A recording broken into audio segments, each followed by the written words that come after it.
وضو کے شروع میں بسم اللہ ضرور پڑھنی چاہیے، کیونکہ رسول اللہ صلی اللہ علیہ وسلم نے صحابہ کرام سے فرمایا بسم اللہ کہتے ہوئے وضو کرو۔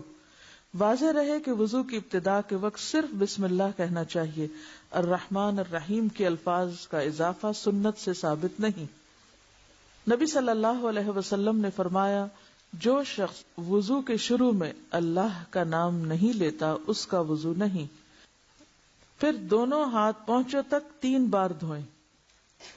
ہاتھوں کو دھوتے وقت ہاتھوں کی انگلیوں کے درمیان خلال کریں، یعنی صرف اوپر سے نہیں دھوئیں بلکہ اندر کے حصوں کو بھی گیلا کریں، انگلیوں میں انگلی ڈال کے۔ پھر ایک چلو لے کر آدھے سے کلی کریں اور آدھا ناک میں ڈالیں اور ناک کو بائیں ہاتھ سے جھاڑیں۔ یہ عمل 3 دفعہ کریں۔ پھر 3 بار منہ دھوئیں یعنی چہرہ۔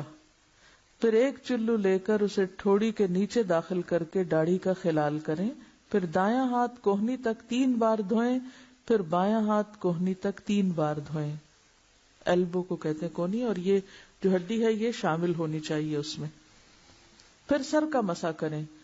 دونوں ہاتھ سر کے اگلے حصے سے شروع کر کے گدی تک پیچھے لے جائیں، یعنی جہاں تک بالوں کی جڑیں ہیں۔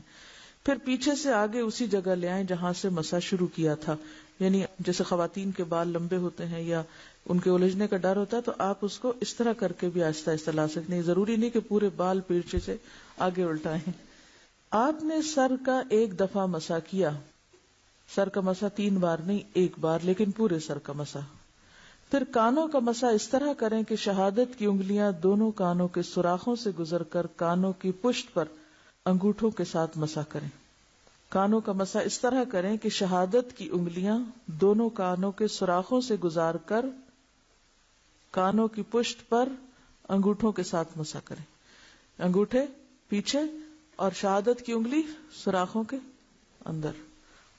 پھر دایاں پاؤں ٹخنوں تک 3 بار دھوئیں اور بایاں پاؤں بھی ٹخنوں تک 3 بار دھوئیں، یعنی اگر آپ ٹیپ کے آگے بھی دھو رہے ہیں تو اس کو 3 دفعہ پاؤں کو ہلا لیں، اور اگر آپ پانی ہاتھ سے ڈال کے کر رہے ہیں تو 3 چلو ڈال لیں۔